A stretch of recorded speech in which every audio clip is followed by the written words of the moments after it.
রাজুকের plot দুর্নীতি মামলায় হাসিনা ও জয়ের বিরুদ্ধে গ্রেফতারি পরোয়ানা। জুলাই আন্দোলনের অপরাধীদের আইনের আওতায় আনতে সরকারের গাফিলতি নেই বললেন স্বরাষ্ট্র উপদেষ্টা।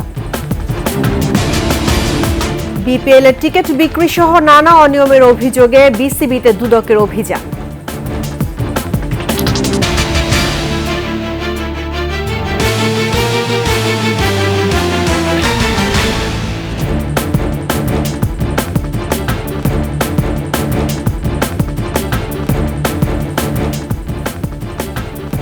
শুনছিলেন সংবাদ শিরোনাম। আমন্ত্রণ ২১ দুপুরের সংবাদে, আপনাদের সঙ্গে আছি রাহনুমা রাহি। দর্শক, ২১ টেলিভিশনের সংবাদ একই সাথে সরাসরি দেখতে পাবেন আমাদের ফেসবুক পেজ www.facebook.com/2124 অনলাইনে।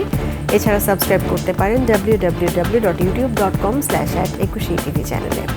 এছাড়া সংবাদে আরও থাকছে ২১ রজত জয়ন্তীতে দেশ জুড়ে বর্ণিল আয়োজন, বৈচিত্র্য নিয়ে এগিয়ে যাওয়ার প্রত্যয়।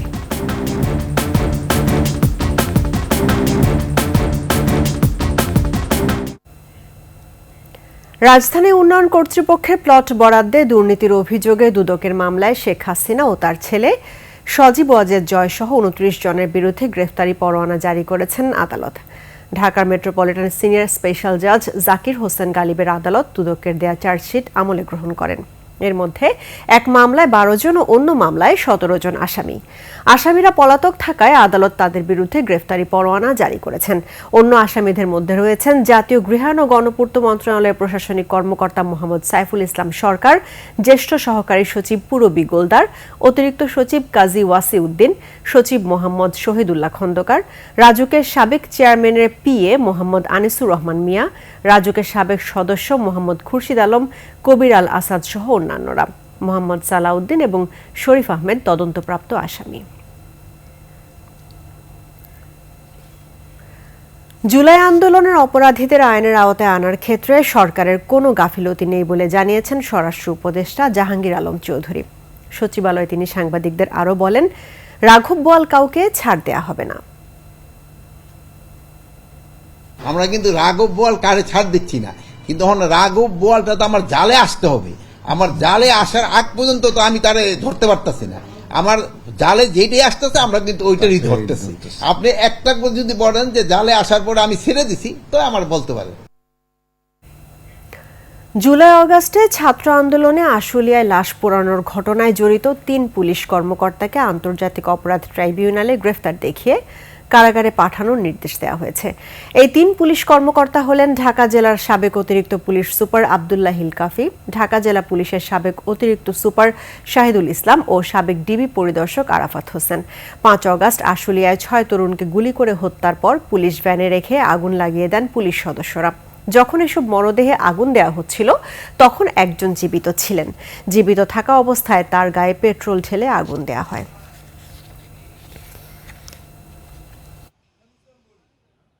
বিপিএল এর টিকিট বিক্রিতে অনিয়ম ও দুর্নীতি সহ নানা অভিযোগে বাংলাদেশ ক্রিকেট বোর্ডে অভিযান চালিয়েছে দুদক। দুপুর ১২টার দিকে অভিযান শুরু করে দুর্নীতি দমন কমিশন। অভিযান শুরুর আগে এক বিজ্ঞপ্তিতে দুদক জানায়, কালোবাজারির মাধ্যমে টিকিট বিক্রির নিরাপত্তা কর্মী সহ সংশ্লিষ্ট বিভাগের বিরুদ্ধে। এবারের বিপিএল এর টিকিট বিক্রি থেকে সব মিলিয়ে ১৩ কোটি টাকার বেশি আয় করেছে বিসিবি। এর আগে বিসিবির সাবেক সভাপতি নাজমুল হাসান পাপনের বিরুদ্ধে ক্রিকেট বোর্ডের অর্থ আত্মসাৎ সহ বিভিন্ন অভিযোগ রয়েছে।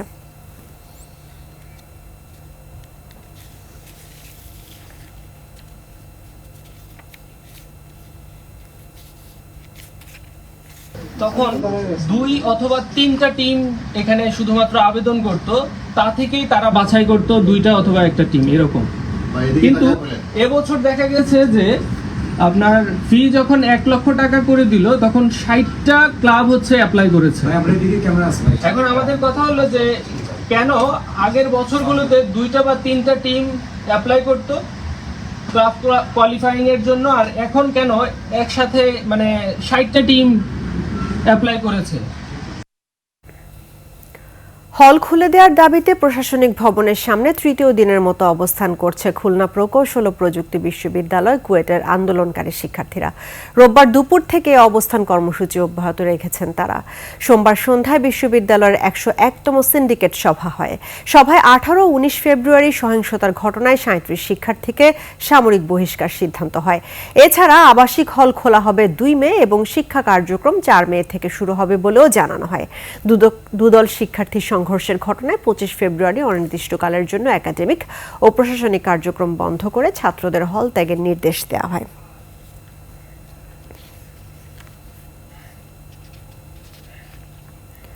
চট্টগ্রাম বিশ্ববিদ্যালয়ের এক শিক্ষার্থীকে মারধরের অভিযোগ উঠেছে স্থানীয় ব্যক্তিদের বিরুদ্ধে। এই ঘটনার প্রতিবাদে মূল ফটকে তালা ঝুলিয়ে অবস্থান নেয় শিক্ষার্থীরা। হামলার শিকার শিক্ষার্থীর নাম সুলতানুল আরেফিন। তিনি রাজনীতি বিজ্ঞান বিভাগের 2022-23 শিক্ষাবর্ষের ছাত্র। গেল রাতে বিশ্ববিদ্যালয়ের রেল ক্রসিং এলাকায় তাকে মারধর করা হয়। এই ঘটনায় রাত 1:30টার দিকে প্রধান ফটকে তালা দেয় শিক্ষার্থীরা।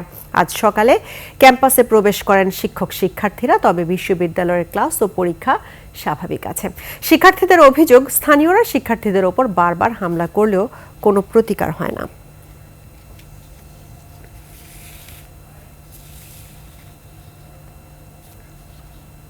ঢাকা দক্ষিণ সিটি কর্পোরেশনের নতুন মেয়র ইশরাক হোসেনের সাথে মত বিনিময় করেছেন যুক্তরাজ্য প্রবাসী বাংলাদেশি কমিউনিটি।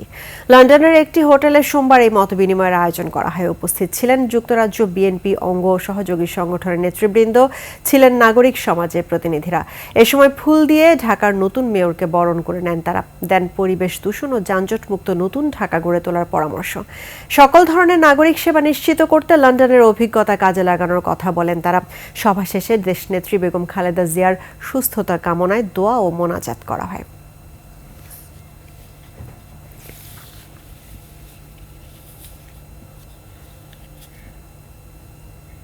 নানা বাধা বিপত্তি পেরিয়ে একটু একটু করে এগিয়েছে দর্শক মনে তুমুল জনপ্রিয় 21 টেলিভিশন।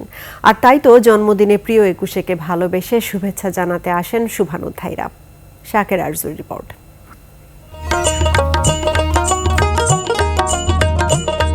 দর্শক মনে ঠাঁই করে নেয়া 21 টেলিভিশনের রজত জয়ন্তী। 26তম জন্মদিনে সেজেছে 21 টেলিভিশন। 21কে ভালোবেসে জন্মদিনের অনুষ্ঠানে ছুটে আসেন শুভানুধ্যায়ীরা। আগামী দিনে দেশের অর্থনীতিতে, কর্মসংস্থানে, শিল্পায়নে এবং বেকারত্ব দূরীকরণে 21 টেলিভিশন অতীতের ন্যায় ভবিষ্যতে আরও কাজ করবে। ইটিভি গণমানুষের অধিকার প্রতিষ্ঠায়, দেশের গণতন্ত্র প্রতিষ্ঠায় অতীতের চেয়ে আরও বেশি শক্তিশালী ভূমিকা পালন করে এদেশে গণতন্ত্র এবং মানুষের অধিকার প্রতিষ্ঠায় আরও সাহসী ভূমিকা পালন করবে। On this occasion, I would like to wish 21 Television best wishes for this entire year. Also, I would like to wish the entire Bangladeshi community best wishes in this new year. শুভ নববর্ষ। ভবিষ্যতেও 21 television গণমানুষের এই অব্যাহত প্রত্যাশা পূরণে তারা ভূমিকা পালন করবে। মিডিয়ার সত্যিকারের সঠিক ভূমিকা, মূলত একটা রাষ্ট্র তার সঠিক ধারা চলবে, সঠিক পথে চলবে, সেই ভূমিকাটা 21 টিভি ভূমিকা রাখবে। আমরা তাদের কাছে সে আশাবাদ ব্যক্ত করছি। এই গণ অভ্যুত্থানে 21 টেলিভিশন সবসময় বস্তুনিষ্ঠ দায়িত্ব পালন করেছে। 21 টেলিভিশন তার সংবাদে অনুষ্ঠানে আবারও বস্তুনিষ্ঠতা ও বৈচিত্র্য ফিরিয়ে আনায় সাধুবাদ জানান বিশিষ্ট অতিথিরা। 21 টেলিভিশনকে তাদের সংগ্রামী আত্মত্যাগ, তাদের সংগ্রামী অধ্যায়টাকে স্মরণ করে অভিনন্দন জানাচ্ছি। অনেক চড়াই উতরাই পেরিয়ে আমি মনে করি যে দেশের অর্থনৈতিক উন্নয়ন, সামাজিক উন্নয়ন, গণতান্ত্রিক উন্নয়নে একটি গুরুত্বপূর্ণ ভূমিকা রাখছে। নিরপেক্ষ, গণতান্ত্রিক এবং জনতার মানুষের মনের কথা যেন বলে, সেটাই আমাদের প্রত্যাশা। বস্তুনিষ্ঠ সংবাদ এবং মানসম্মত অনুষ্ঠান উপহার দেওয়ার মাধ্যমে তার পথ চলা অব্যাহত রাখবে। প্রোগ্রামের আগেও ভালো ছিল, এখনও ভালো চলছে, আরও ভালো হবে সেটা আশা করছি। এবং ইটিভি কখনো রকম ফেক নিউজ দিয়েছে আমাদের জানা নেই, এবং ইটিভি কখনো বায়াসড হয়ে কখনো রিপোর্ট করে নাই। চেয়ারম্যান সাহেব উনি একজন ভিক্টিমাইজড, উনি স্বাধীনচেতা এবং জনগণের স্বার্থে কথা বলার কারণেই উনি পার্সোনালি ভিক্টিমাইজড। 21 মানেই মাথা নত না করা, এই কথাটি একমাত্র 21ই রেখেছে, এবং সেটার কৃতিত্ব 21-এর কর্ণধার জনাব সালাম সাহেব। 21-এর এ যাত্রা অব্যাহত থাকবে এমন প্রত্যাশা সবার। শাকের আরজু, 21 টেলিভিশন, ঢাকা। এর আগে 21শে টেলিভিশন কার্যালয়ে রজত জয়ন্তী উপলক্ষে কাটা হয় কেক।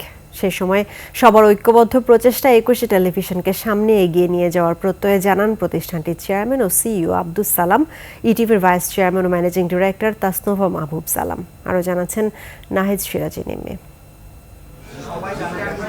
21শে টেলিভিশনের রজত জয়ন্তী উপলক্ষে ইটিভি ভবনে কেক কাটার মুহূর্ত।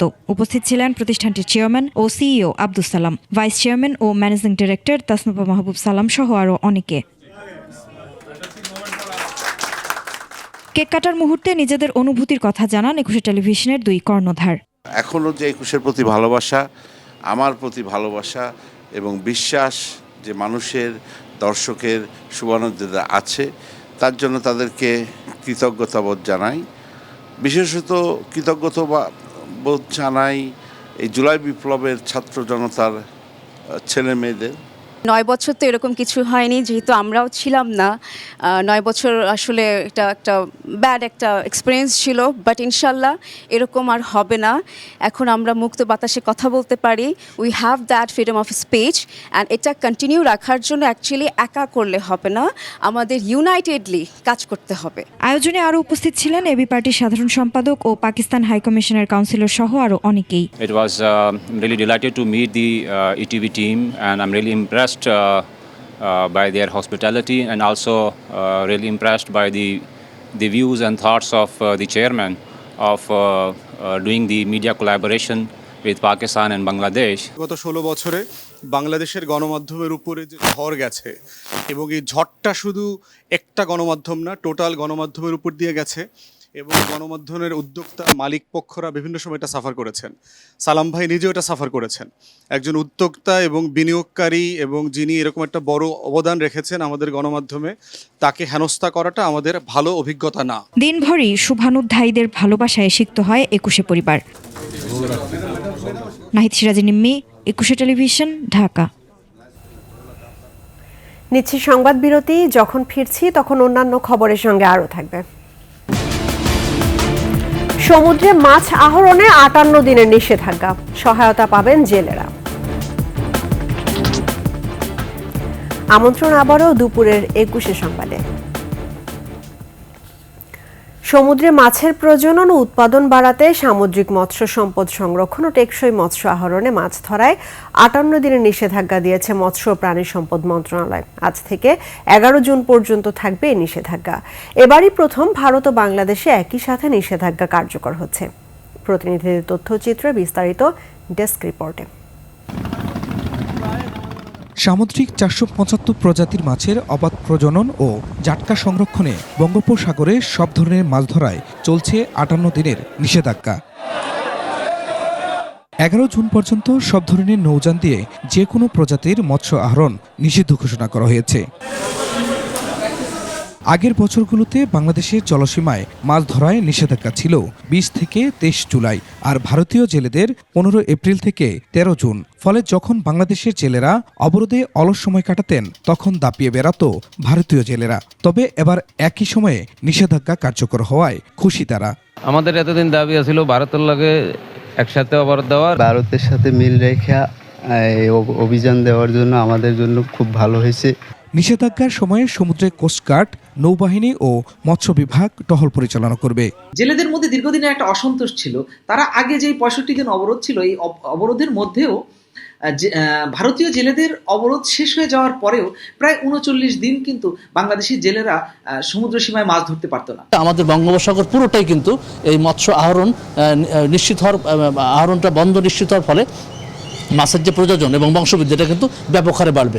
কোস্টগার্ড, নৌ পুলিশ, প্রশাসন সহ সবাই সার্বিক সহযোগিতা করে আমরা এই আইন বাস্তবায়ন করব। এ সময় জেলেদের জন্য মাথাপিছু 78 কেজি করে চাল বরাদ্দ করেছে সরকার।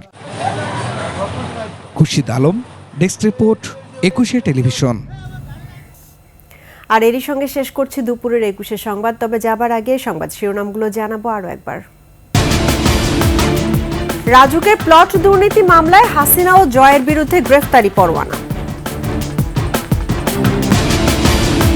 জুলাই আন্দোলনের অপরাধীদের আইনের আওতায় আনতে সরকারের গাফিলতি নেই বললেন স্বরাষ্ট্র উপদেষ্টা।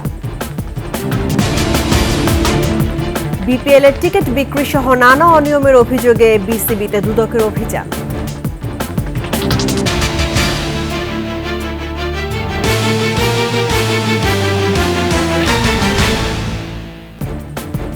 দর্শক, 21-এর সর্বশেষ খবর জানতে ডায়াল করুন 2021 নম্বরে আর ভিজিট করুন 21-tv.com এই ওয়েবসাইটে। ফেসবুকে ভিজিট করতে পারেন www.facebook.com/2124 অনলাইনে। এছাড়া সাবস্ক্রাইব করতে পারেন www.youtube.com/@21tv চ্যানেলে। এতক্ষণ সঙ্গে থাকার জন্য ধন্যবাদ। আমাদের পরবর্তী সংবাদ আয়োজন বিকেল 5টায় দেখার আমন্ত্রণ রইল। 21-এর সঙ্গেই থাকুন।